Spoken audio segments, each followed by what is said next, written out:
Kau dulunya adalah seorang prajurit pasukan khusus elit, namun secara tak terduga terdampar di zaman purba, dan menjadi seorang manusia purba berumur 10 tahun. Di sini, kau tak hanya kelaparan hampir setiap hari, bahkan sehelai kain pun tak kau miliki. Tapi kau sama sekali tidak panik. Berbekal pengalaman dari kehidupan sebelumnya, bertahan hidup di zaman purba ini sangatlah mudah. Saat itu, beberapa wanita berbalut kulit binatang menatapmu dengan aneh. Anak malang ini akan mulai melukai dirinya sendiri, pikir mereka. Kau mengabaikan mereka, dan dengan pisau batu, kau menyayat pergelangan kakimu yang digigit ular. Lalu, kau menempelkan ranting kayu yang membara ke luka tersebut. Setelah 3 jeritan kesakitan, kau terbaring lemas di tanah. Kau hanya berharap instrukturmu di kehidupan sebelumnya tidak membohongimu, bahwa suhu tinggi dapat membunuh protein bisa ular. Setelah berjuang antara hidup dan mati semalaman, keesokan harinya kau hidup kembali seperti kecoa. Kau menerima sepotong daging kering dari seorang wanita, dan melahapnya dengan rakus. Melihatmu bisa makan lagi, wanita itu memanggil beberapa wanita lain dan bersiap untuk pergi. Kau buru-buru menghentikan wanita itu, dan dengan isyarat tangan, kau meminta makanan lagi.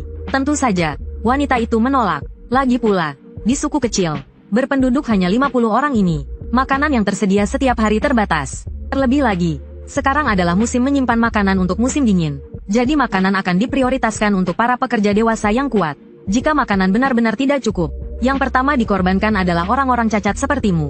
Memikirkan hal ini, kau tidak bisa tenang lagi. Melihat cuaca semakin dingin, kau harus segera menemukan cara untuk menyimpan makanan untuk musim dingin. Setelah berpikir sejenak, kau menyadari bahwa sumber makanan termudah saat ini adalah ikan. Ada sungai kecil kurang dari 1 kilometer dari sini. Tetapi orang-orang di suku ini tidak makan ikan. Jadi mereka tidak punya alat untuk menangkap ikan. Sementara itu, yang kau miliki hanyalah pisau batu untuk memotong lukamu. Dan kulit ular sepanjang 3 hingga 4 meter. Dari ular yang menggigit kakimu kemarin, kau menggerutu dan pergi untuk membuat peralatan. Kau berencana membuat keranjang dari rotan untuk menangkap ikan. Mengingat lingkungan purba ini, dan belum pernah ada yang menangkap ikan. Seharusnya banyak ikan di sungai. Tak lama kemudian, kau kembali ke mulut gua dengan seikat besar rotan. Dan mulai membuat keranjang. Beberapa anak kecil mengelilingimu, penasaran melihat apa yang kau lakukan. Mereka mengoceh, tapi tak ada kata yang bisa kau mengerti. Beberapa wanita sedang menjemur alang-alang di dekat gua. Itu akan menjadi tempat tidur dan selimut mereka di musim dingin. Tiba-tiba, terdengar teriakan ketakutan dari kejauhan. Dari arah teriakan itu, terlihat di tepi hutan sebelah barat gua, kepala suku yang berjanggut dan 2 pria lainnya, masing-masing membawa telur burung raksasa, sambil berlari dan berteriak. Bersamaan dengan itu, terdengar beberapa jeritan melengking. Seekor burung raksasa setinggi lebih dari 3 meter mengejar kepala suku. Kau berteriak, cepat buang telurnya. Sayangnya, tidak ada yang mengerti. Kepala suku tidak melepaskan telur burung itu, dan burung raksasa itu pun tidak melepaskannya. Tak lama kemudian, kepala suku terkejar dan dipatuk burung raksasa itu. Dia langsung tewas di tempat. Kedua pria dewasa yang berlari bersamanya, cepat buang telurnya, berbalik dan lari ke tepi hutan, lalu panjat pohon. Akhirnya lolos dari maut. Namun, teman-temanmu masih terlalu kecil dan belum pernah berburu. Belum pernah melihat pemandangan mengerikan seperti itu. Mereka langsung berteriak ketakutan. Burung moa kehilangan targetnya, tetapi teriakan anak-anak menarik perhatiannya. Ia langsung berbalik arah dan berlari menuju gua. Para wanita di dalam gua segera menarik anak-anak, termasuk anakmu, ke dalam gua. Lalu mereka bersama-sama mendorong batu besar bulat untuk menutup pintu gua. Ketika pintu gua hampir tertutup, hanya tersisa celah 30 cm. Paruh besar burung moa tiba-tiba masuk melalui celah itu, menembus celah tersebut, tetapi celah itu terlalu kecil. Tubuhnya tidak bisa masuk. Akhirnya aman. Meskipun begitu, anak-anak masih menangis ketakutan. Kamu langsung membentak mereka. Diam. Siapa yang menangis lagi? Akan kulempar keluar. Meskipun anak-anak tidak mengerti apa yang kamu katakan, mereka takut dengan ekspresi wajahmu yang galak. Mereka langsung diam. Burung moa tidak bisa mendobrak batu itu. Ia berteriak beberapa kali, lalu berbalik meninggalkan gua. Lihat itu. Kamu diam-diam berjalan ke pintu gua, dan mengintip melalui celah. Saat itu, tidak ada orang di tanah lapang di depan gua. Tetapi burung moa itu belum pergi. Ia berbalik dan berjalan ke arah tubuh ketua suku, dan mulai mematuknya. Kamu menggertakkan gigi dan memutuskan untuk membunuh burung moa itu. Ia sudah merasakan daging manusia, dan tahu lokasi sukunya. Di masa depan, sukunya tidak akan pernah aman. Tetapi sekarang kamu tidak punya senjata. Melawannya dengan tongkat sama saja dengan bunuh diri. Saat itu, kamu melihat kaki panjang burung moa, dan tiba-tiba terlintas ide di benakmu. Kamu segera mulai mempersiapkannya. Pertama, kamu mencari 2 batu seukuran kepalan tangan. Lalu kamu melepaskan kulit ular yang melilit pinggangmu, dan mengikat batu-batu itu di kedua ujungnya. Setelah selesai, kamu membawa umban sederhana itu, dan keluar melalui celah gua. Orang-orang di dalam gua terkejut, dan ingin mengejarmu. Tetapi takut burung moa itu kembali. Mereka hanya bisa menyaksikan dengan cemas dari dalam gua. Kamu diam-diam bersembunyi di balik semak-semak dan berjalan membungkuk. Burung moa itu masih asyik menikmati makanannya, tidak menyadari bahwa seorang pembunuh yang ditakuti musuh sudah mengincarnya. Detik berikutnya, kamu diam-diam berdiri, memegang bagian tengah kulit ular dan memutar umban dengan cepat. Kedua batu itu berputar. Karena gaya sentrifugal, kulit ular langsung tertarik lurus. Burung moa menyadari gerakanmu, mengangkat kepalanya, berteriak, dan berlari ke arahmu. Ia semakin mendekat. Para wanita dan anak-anak di pintu gua berteriak ketakutan, menyuruhmu pergi, tapi kamu tetap berdiri di tempat, tenang seperti biasanya.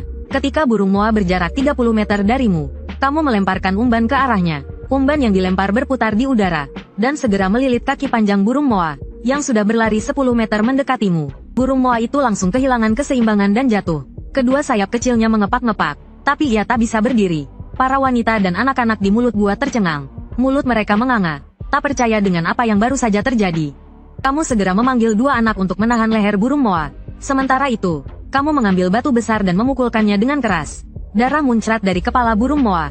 Tubuhnya berhenti meronta. Kedua anak itu, mungkin terpicu oleh darah, juga mengangkat batu dan memukulkannya ke kepala burung moa. Setelah beberapa pukulan, burung moa akhirnya mati. Kedua anak itu menatapmu dengan penuh kagum, tapi mereka tidak tahu harus berkata apa. Kamu melepaskan kulit ular dari kaki burung moa dan mengikatnya kembali ke pinggangmu. Lalu kamu memberi isyarat kepada keduanya untuk membantumu membawa burung moa kembali ke gua. Mereka berdua sekarang sangat patuh, seperti anak buahmu. Kalian bertiga bersama-sama menarik kaki burung moa menuju gua. Melihat kalian bertiga membawa buruan sebesar itu, orang-orang di dalam gua tidak bisa tinggal diam. Mereka berteriak meminta batu besar digeser dan bergegas keluar dari gua untuk membantu. Dua pria dewasa yang bersembunyi di pohon juga turun. Mereka menyaksikan sendiri bagaimana kamu berburu burung moa sendirian. Mereka juga sangat kagum padamu. Ini pertama kalinya dalam sejarah suku mereka mendapatkan buruan sebesar ini. Kembali ke gua. Kamu meminta para wanita untuk menyimpan bulunya untukmu. Sisanya terserah mereka. Sekarang bahayanya sudah lewat. Kamu akan melanjutkan menganyam keranjangmu. Kira-kira 1 jam kemudian, 2 keranjang anyaman sudah selesai. Kamu mengisi keranjang dengan jeroan burung moa dan pergi ke sungai. Dalam perjalanan, seorang wanita melihatmu pergi ke sungai sendirian dan mengikutimu.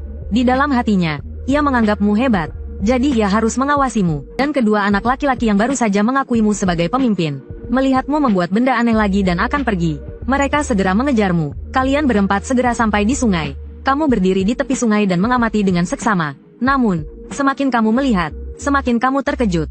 Hanya dalam beberapa menit, kamu melihat beberapa kali ikan besar memakan ikan kecil. Ternyata ada ikan pemakan daging di sungai ini. Tapi harus diakui, lingkungan ekologi di sini sangat bagus.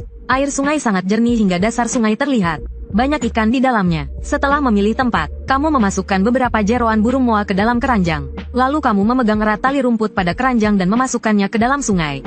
Bau amis daging dengan cepat menyebar di air. Ikan-ikan dalam radius 20 meter menjadi gelisah, dan dengan cepat berenang ke arahmu. Mereka berlomba masuk ke dalam keranjang dan berebut jeroan. Kamu dengan cepat menarik keranjang keluar dari air. Selain yang berhasil kabur, masih ada 4 ikan besar di dalam keranjang. Ikan-ikan di sungai tidak hanya tidak kabur, tapi malah berkerumun di bawah berebut jeroan. Ini membuatmu merasa seperti memberi makan ikan koi di taman. Kamu tak bisa menahan tawa gembira. Ikan-ikan ini benar-benar belum pernah melihat trik seperti ini. Mereka tidak bisa mengenali jebakan sesederhana ini. Kedua anak kecil dan wanita dewasa itu terkejut. Melihat benda aneh itu dimasukkan ke dalam air dan diangkat. Bisa menangkap makhluk tak berkaki dari dalam air. Tapi mereka masih belum mengerti untuk apa makhluk itu ditangkap. Kamu meletakkan 4 ikan di tanah. Dengan hati-hati membersihkannya dan memotong sepotong sashimi. Lalu kamu memakannya. Melihatmu mengunyah sashimi, mereka langsung mengerti kalau itu bisa dimakan. Mereka pun meniru caramu, memotong sepotong dan memakannya. Mata wanita itu langsung berbinar. Dia langsung menyadari bahwa ini adalah sumber makanan baru. Sambil bersuara, dia memberi isyarat, memintamu mengajari dia cara menangkap ikan. Namun, kamu tidak membiarkannya melakukan itu. Kamu malah memberi mereka bertiga tugas. Wanita dan seorang anak bertugas membersihkan ikan. Anak yang lain menggantungkan ikan yang sudah dibersihkan pada tongkat kayu dengan rumput untuk dibawa kembali ke perkampungan. Sementara kamu melanjutkan menangkap ikan. Sekarang semua ikan berkumpul bersama. Kamu pun berjongkok di tepi sungai dan menggunakan keranjang. Setiap kali keranjang dicelupkan, hasilnya lumayan banyak. Begitu seterusnya selama beberapa saat. Akhirnya ikan yang tertangkap mencapai lebih dari 200 ekor. Yang terbesar beratnya sekitar 10 jin, sekitar 5 kilogram. Mereka bertiga pasti tidak bisa membawanya pulang. Jadi, seorang anak disuruh kembali untuk memanggil beberapa anak yang lebih besar untuk membantu. Akhirnya, rombongan itu memikul dan menggendong ikan, berjalan menuju gua. Saat itu, rombongan yang mengumpulkan buah dan berburu Sudah kembali, karena tidak punya alat. Buruan yang didapat kebanyakan, hewan kecil seperti kelinci dan ayam hutan. Saat itu, anak-anak kembali ke gua sambil membawa ikan. Mereka semua berteriak kepada orang dewasa, memamerkan hasil tangkapan mereka hari ini. Tadinya, para orang dewasa masih sedih karena kematian kepala suku. Tetapi ketika mereka melihat hasil tangkapanmu, mereka langsung gembira kembali. Tragedi kematian kepala suku langsung terlupakan. Setelah membersihkan hasil tangkapan hari ini, semua anggota suku berkumpul di luar gua. Di tanah lapang depan mulut gua, ditumpuk kayu bakar yang banyak. Jenazah kepala suku diletakkan di atasnya. Seorang tetua berkepala tanduk kambing menyalakan tumpukan kayu. Api yang berkobar dengan cepat melahap jenazah kepala suku.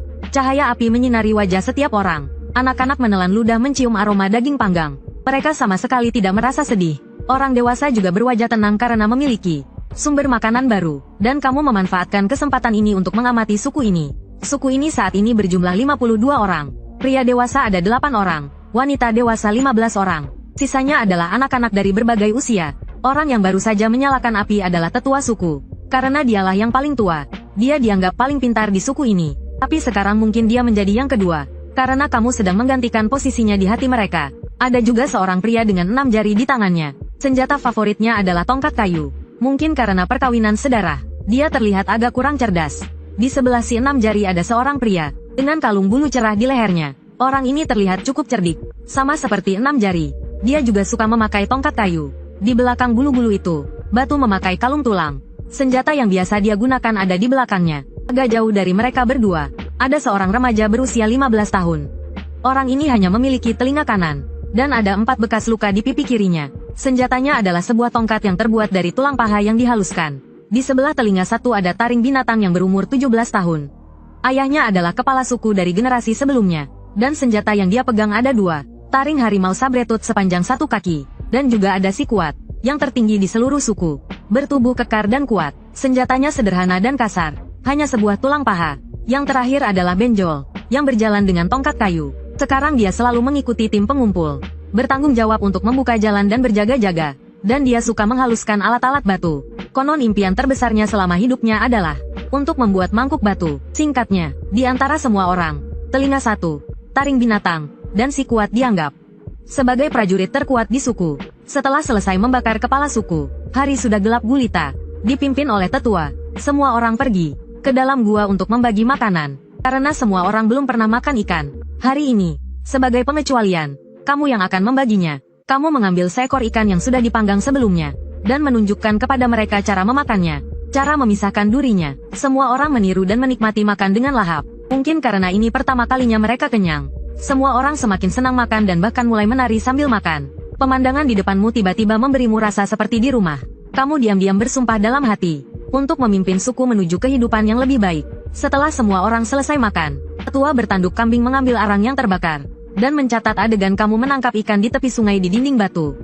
Sementara kamu mengajari para wanita cara menganyam keranjang dan menambahkan 2 tali rumput untuk mengubahnya menjadi keranjang punggung. Dengan begini, mereka tidak perlu lagi menggunakan kulit binatang untuk membawa buah dan meningkatkan efisiensi pengumpulan. Beberapa wanita langsung menyukainya dan bergiliran mencobanya di punggung mereka, enggan melepaskannya. Akhirnya, mereka sepakat untuk mengumpulkan lebih banyak tanaman merambat besok dan membuatnya sendiri. Sebagai ucapan terima kasih, mereka memilih 2 lembar kulit rusa dari tim pengumpul dan memberikannya kepadamu. Sejak saat itu, kamu menjadi anak pertama di suku yang mengenakan kulit binatang. Tapi kamu tidak pelit. Kamu menyimpan 1 lembar untuk dirimu sendiri, dan memberikan lembar lainnya kepada ibu dari beberapa anak berusia 2 atau 3 tahun. Agar mereka bisa membuatkan pakaian untuk anak-anak mereka. Perlu diketahui bahwa anak-anak memiliki daya tahan tubuh yang lemah, dan di masyarakat primitif tidak ada teknologi medis. Flu dan demam ringan saja bisa merenggut nyawa anak-anak itu. Jadi, sepotong kulit rusa ini bisa dibilang sama berharganya dengan nyawa. Kamu yakin jika suatu hari kamu membutuhkan bantuan mereka, mereka pasti tidak akan melupakan kebaikanmu. Keesokan harinya, kamu bangun pagi-pagi sekali. Setelah melakukan beberapa gerakan senam militer sederhana, kamu merasa sedikit haus. Tetapi melihat air di mangkuk batu yang diminum bersama-sama, kamu masih agak ragu untuk meminumnya. Sepertinya sudah waktunya untuk membakar beberapa wadah untuk air. Tak lama kemudian, anggota suku juga keluar dari gua sambil mengobrol riuh. Tapi hari ini mereka tidak terburu-buru untuk berburu. Tetua mengumpulkan semua pria dewasa di tanah lapang dekat mulut gua. Saat ini, dia memegang mahkota bulu hijau milik kepala suku. Sepertinya mereka akan memilih kepala suku baru. Kamu tidak menghiraukan mereka dan berbalik menuju sungai. Kamu belum dewasa, dan tidak memenuhi syarat untuk berpartisipasi dalam pemilihan demokratis ini. Tapi tak disangka, kamu baru saja berjalan beberapa langkah. Ketika telinga satu sambil berteriak, menarikmu ke arah tetua. Saat kamu kebingungan, tetua mulai berbicara sambil memberi isyarat. Sepertinya kekuatanmu telah diakui oleh semua orang, dan mereka ingin kamu ikut dalam pemilihan kepala suku. Jika begini, kamu tentu tidak akan melewatkan kesempatan ini. Hanya dengan menjadi kepala suku kamu dapat memerintah semua orang. Cara pemilihan kepala suku sederhana dan kasar. Tanpa senjata, tidak boleh melukai orang lain dengan parah. Yang terkuat akan menjadi kepala suku berikutnya. Segera, telinga satu dan taring binatang menang berturut-turut. Dan tiba saatnya mereka bertarung. Karena fisikmu tidak diuntungkan, kamu tidak maju duluan untuk menantang. Pertama, telinga satu melawan taring binatang. Keduanya saling pukul tanpa ada keindahan sama sekali. Lebih mengandalkan kekuatan, daya tahan telinga satu tidak terlalu bagus. Tapi kekuatan ledakannya lumayan. Tak lama kemudian dia menemukan kesempatan dan menerkam taring binatang. Menindihnya, taring binatang meronta beberapa kali tapi tidak bisa bangun. Terengah-engah dengan mulut ternganga. Dia hanya bisa menyerah dengan tidak rela. Telinga satu menatap mahkota bulu hijau di tangan tetua, dan tidak bisa menahan diri untuk berteriak kegirangan. Itu adalah kegembiraan kemenangan, dan juga tantangan untuk si kuat. Si kuat segera berdiri, dengan tinggi 1,9 meter. Dia berdiri di sana, seperti menara besi. Telinga satu langsung merasa kecil, tapi dia tidak takut, malah berteriak dan menyerang lebih dulu. Namun, begitu dia sampai di dekat si kuat, kedua bahunya langsung dicengkeram oleh tangan besar si kuat yang seperti sekop kecil. Sebelum dia sempat bereaksi, dia mendengar raungan keras di telinganya. Lalu dia terlempar beberapa meter jauhnya, dan jatuh ke tanah dengan bunyi gedebuk. Tidak bisa bangun untuk sementara waktu. Si kuat memukul dadanya dengan gembira, dan berbalik untuk menerima mahkota bulu dari tetua. Para anggota suku juga berteriak kegirangan, menunjukkan persetujuan mereka terhadap kepala suku baru ini. Saat itu, sebuah suara yang tidak selaras terdengar. Tunggu dulu, masih ada aku. Kamu berjalan cepat ke arahnya, dan merebut mahkota bulu dari tangannya. Beberapa helai bulu terlepas dan jatuh ke tanah. Si kuat marah, memukul dadanya dan meraung marah. Tapi kamu tidak gentar, malah menggenggam mahkota bulu itu lebih erat. Kamu menggunakan sedikit bahasa daerah suku, untuk menyatakan niatmu kepada semua orang. Aku mengalahkannya, aku akan jadi ketua. Suku yang menonton langsung heboh. Semua berteriak, entah apa yang mereka katakan. Tapi sepertinya tidak ada yang keberatan. Di tengah tatapan takjub anggota suku, kau dan Dali berjalan ke tengah arena. Dali menatapmu yang tingginya hanya sebatas dadanya. Dengan tatapan penuh percaya diri dan meremehkan, anggota suku yang menonton bersorak, memberi semangat padamu. Tanpa ragu, kau berlari cepat ke arah Dali. Kau menginjak paha Dali yang sedikit ditekuk dan melompat tinggi. Lutut kananmu menghantam dagu Dali dengan keras. Sebelum semua orang bereaksi, Dali langsung jatuh tersungkur. Ia berguling-guling di tanah sambil mengerang. Semua anggota suku yang hadir tercengang. Dali adalah pejuang terkuat di suku mereka. Kalaupun kalah, seharusnya tidak secepat ini. Apalagi lawannya hanyalah seorang anak kecil. Tetua tiba-tiba menjadi sangat gembira. Sebuah perasaan kuat yang tak beralasan muncul di hatinya. Seluruh suku mungkin akan menjadi semakin kuat karena anak ini. Sebelum dia sempat memberi instruksi, kau sudah diangkat tinggi-tinggi oleh semua anggota suku, merayakan kelahiran ketua baru. Dalam 2 hari, kau telah membawa banyak keajaiban bagi suku. Hasil ini memang sesuai harapan semua orang. Saat itu, tetua mengambil mahkota bulu yang baru saja kau rusak. Ia menatapmu dengan sedikit bingung. Simbol kepemimpinan yang telah diwariskan selama beberapa generasi kini telah hilang. Bagaimana dengan citra ketua baru? Ia tidak tahu kalau kau sengaja merusak mahkota bulu itu. Bercanda saja, memakai bulu hijau di kepala, itu tidak mungkin. Saat itu, Dali sudah siuman. Ia jelas masih belum terima. Di tengah seruan kaget semua orang, ia dengan cepat menerjangmu. Melihat itu, kau langsung melompat turun. Saat ia mendekat, kau mencengkeram 2 jarinya dan menariknya ke depan. Lalu kau berputar ke belakang Dali, dan menendang keras bagian belakang lututnya. Dali langsung tersungkur. Semakin ia berontak, semakin sakit rasanya. Tidak sampai 2 menit, pria sekuat Dali pun terpaksa memohon ampun sambil menangis terseduh-seduh. Kau lalu melepaskan pria besar yang menangis terseduh-seduh itu. Lalu kau berbalik dan masuk ke dalam gua. Kerumunan kembali riuh. Anak-anak bersorak, merayakan kemenangan pertama anak di bawah umur melawan orang dewasa. Para wanita berdiskusi di mana mereka pernah melihat tanaman rambat itu. Berharap ketua baru mengajari mereka membuat keranjang lagi nanti malam. Ketua menatap gua dengan tatapan rumit. Entah apa yang dipikirkannya. Saat itu, kau muncul kembali di hadapan semua orang dengan penampilan baru. Kau mengenakan pakaian kulit rusa sederhana. Rambut hitam panjangmu diikat dengan kulit ular. Kau terlihat bersih, segar, dan tangkas. Ini gaya rambut barumu setelah dipikirkan matang-matang. Katanya, gaya seperti ini sudah ada sejak zaman dinasti Shang dan Zhou. Para petani zaman dulu mengikat rambut mereka, karena rambut tergerai mengganggu saat bertani. Ini juga salah satu ciri khas suku Han. yang mayoritas bermata pencaharian bertani. Di bawah tatapan kagum anggota suku, kamu berjalan ke tengah kerumunan dan mulai mengatur pekerjaan hari ini. Pertama, kamu mengatur ulang tim pengumpul. Suku ini sekarang memiliki 15 wanita dewasa, 6 di antaranya sedang hamil. Sisanya 9, ditambah Liu Muzi, jadi 10 orang. Tapi hari ini kamu hanya mengirim 8 wanita untuk mengumpulkan makanan. Sekarang mereka punya keranjang punggung, jadi tidak perlu Liu Muzi melindungi mereka. Mereka bisa melindungi diri sendiri dengan tongkat. 6 wanita hamil tinggal di rumah, sekalian mengurus beberapa balita berusia 2 dan 3 tahun. Anak-anak yang lebih besar mencabut rumput liar. 1 wanita lagi membawa 2 anak laki-laki ke sungai untuk menangkap ikan. Sekarang semua orang punya pekerjaan, kecuali Liu Muzi. Dia terlihat agak sedih. Untuk pria yang bersumpah akan menghabiskan seumur hidupnya untuk membuat lesung batu ini, kamu berencana memintanya untuk membuat tembikar. Tapi membuat tembikar tidak semudah itu. Masih banyak yang harus dipersiapkan. Jadi, kamu memberinya pekerjaan lain dulu. Ikan yang ditangkap kemarin belum dikeringkan. Dalam cuaca seperti ini, tanpa garam, ikan akan cepat busuk. Setelah dia sapi, ikan bisa tahan selama beberapa tahun. Kamu menunjukkan caranya kepada Liu Muzi, lalu menyerahkan semua ikan kepadanya. Kamu pergi ke tanah lapang di depan gua dan mulai menggali lubang untuk membuat tungku. Tungku ini terdiri dari 3 tingkat. Tingkat paling bawah untuk membuang abu dan memasukkan udara. Tingkat tengah untuk kayu bakar. Tingkat atas untuk menempatkan tembikar. Butuh waktu 3-4 jam untuk menyelesaikan pembangunan tungku. Tapi tungku yang basah tidak bisa digunakan. Jadi, kamu memanggil 2 anak yang menangkap ikan kemarin untuk menyalakan api di setiap tingkat dengan kayu bakar. Besok tungku ini sudah bisa digunakan. Setelah mengatur semua pekerjaan, kamu pergi ke sungai untuk memilih tanah liat. Kamu menemukan batu bulat yang halus dan rata sebagai meja kerja. Tanah liat yang digali dibentuk dengan cara dipukul dan diremas. Pertama, kamu membuat lempengan tanah liat bundar. Lalu, kamu membuat gulungan tanah liat dan menempelkannya lapis demi lapis di atas lempengan. Kemudian dibentuk. Terakhir, kamu merapikan sambungannya. Produk setengah jadi pertama pun selesai. Sebuah guci kecil dengan alas kecil dan mulut lebar. Kemudian, dengan cara yang sama, kamu membuat 4 guci lagi. Kamu meletakkannya di samping gua untuk dijemur. Kamu meminta anak-anak yang menyalakan api untuk menjaganya agar tidak disentuh orang lain. Selanjutnya, kamu membuat beberapa panci tanah liat bergagang 2 dan puluhan mangkuk tanah liat, serta beberapa peralatan makan kecil. Barang-barang ini tidak perlu indah.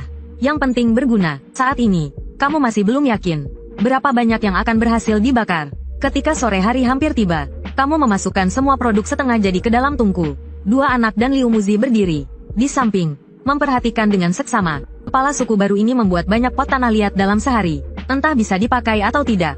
Terutama lumpuh yang paling bimbang. Dia berharap wadah tanah liatnya bisa digunakan, tapi juga berharap tidak bisa. Kalau tidak, usahanya menggosok wadah selama bertahun-tahun akan sia-sia. Kau mengabaikan mereka, dan duduk di samping perapian, menambahkan kayu bakar. Kau mengipasinya dengan kulit binatang. Begitu terus hingga sore hari. Para anggota suku yang pergi keluar mulai kembali ke perkampungan. Para wanita pulang dengan hasil panen yang melimpah. Keranjang mereka penuh dengan buah-buahan liar, dan juga seikat besar rotan. Sepertinya mereka bersiap untuk membuat keranjang baru. Para pria juga mendapat banyak hasil buruan hari ini. 2 ekor burung besar yang mirip kalkun, beberapa telur burung, dan beberapa ekor marmut. Ditambah dengan lebih dari 100 ikan yang ditangkap hari ini. Hasil panen seluruh suku sangat melimpah. Semua makanan yang tidak dimakan hari ini bisa disimpan. Beberapa wanita hamil akan segera melahirkan, dan mereka akan memiliki cukup makanan. Saat kau melihat melalui lubang pengamatan tungku, mangkuk tanah liat di atasnya mulai memutih. Kau merasa sudah hampir matang. Jadi kau membiarkan api di dalamnya padam dengan sendirinya. Kau berpikir untuk membiarkan tembikar itu mendingin semalaman, dan membukanya besok pagi. Setelah bekerja seharian, para anggota suku sangat lelah. Tetapi mereka berkumpul di sekitar api unggun. Dengan senyum bahagia di wajah mereka, mereka tidak perlu kelaparan lagi. Terutama karena kau telah memasak kedua burung besar itu menjadi ayam panggang tanah liat. Mereka belum pernah makan makanan selezat ini, tapi kau tidak nafsu makan. Karena makanan ini hanya ditaburi sedikit garam kasar, dan rasanya hambar. Garam kasar saat ini sangat berharga. Katanya, garam ini ditukar dengan suku lain. Dalam hati, kau berencana, apakah kau bisa menukar tembikar dengan lebih banyak garam? Setelah semua orang selesai makan, para wanita kembali ke gua untuk mulai membuat keranjang. Mereka menyadari bahwa keranjang memang sangat berguna. Hari ini, jumlah orang dalam tim pengumpul lebih sedikit, tetapi hasil panennya justru lebih banyak. Kau membagikan semua kulit binatang. Sekarang, beberapa anak bisa berbagi selimut. Keesokan paginya, saat bangun tidur, kau segera memeriksa hasil pembakaran tembikar. Lumpuh segera menarik tetua untuk melihatnya. Dia berbicara dengan tetua dengan bersemangat. Dia tampak sangat gugup. Kau sendiri juga sangat gugup. Bagaimanapun, rencanamu untuk menukar garam dan juga sup daging yang kau idam-idamkan. Selama beberapa hari ini kau sudah bosan makan daging panggang yang kering. Dengan perasaan seperti membuka telur emas, kau membuka penutup tanah liat di atas tungku. Kau mengintip ke dalam, dan melihat semua mangkuk tanah liat berwarna merah tanah yang cerah. Karena suhu yang terlalu tinggi, permukaannya tampak sedikit meleleh. Namun, permukaannya tampak halus dan berkilau seperti dilapisi glasir, di luar dugaan. Melihat itu, Lumpu langsung merebut salah satu mangkuk tanah liat, dan mengelus-elusnya dengan penuh semangat. Lalu, dia melempar tongkatnya yang selalu dibawanya, dan berlari terhuyung-huyung kembali ke gua. Tidak lama kemudian, dia kembali, dengan semangkuk air. Dia dengan gembira menunjukkan kepada anggota suku, wadah cantik yang bisa menampung air ini. Kamu tersenyum dan terus mengeluarkan tembikar. 4 panci dan 4 guci kecil berhasil dibakar. Permukaannya halus tanpa retakan sedikit pun. Hanya 2 guci yang berhasil dibuat. Sisanya meleleh dan menempel satu sama lain. Dari lebih 20 mangkuk, hanya 12 yang bisa digunakan. Satu persatu tembikar berwarna tanah liat merah dikeluarkan dari tungku. Selain rasa takjub, para anggota suku juga merasa gembira. Si taring dan si tangan kekar adalah yang tercepat. Mereka masing-masing memeluk sebuah guci dan berlari ke sungai. Tak lama kemudian, mereka kembali dengan 2 guci berisi air. Meskipun gembira, sang tetua masih bisa tetap tenang. Dengan isyarat dan kata-kata, ia bertanya kepadamu bagaimana cara membuatnya. Belum sempat kamu menjawab, kedua anak yang membantumu kemarin langsung berebut menjelaskan kepadanya. Ini terbuat dari tanah liat yang dibakar. Namun, yang paling kamu pedulikan adalah apakah tembikar ini bisa ditukar dengan garam. Kamu mengisyaratkan pertanyaan ini kepada sang tetua. Tanpa diduga, sang tetua menatapmu dengan tatapan seperti melihat anak yang boros, sambil menunjuk tembikar besar dan kecil, dan juga orang dewasa dan anak-anak di suku. Dengan sedih ia memberitahumu betapa berharganya barang ini.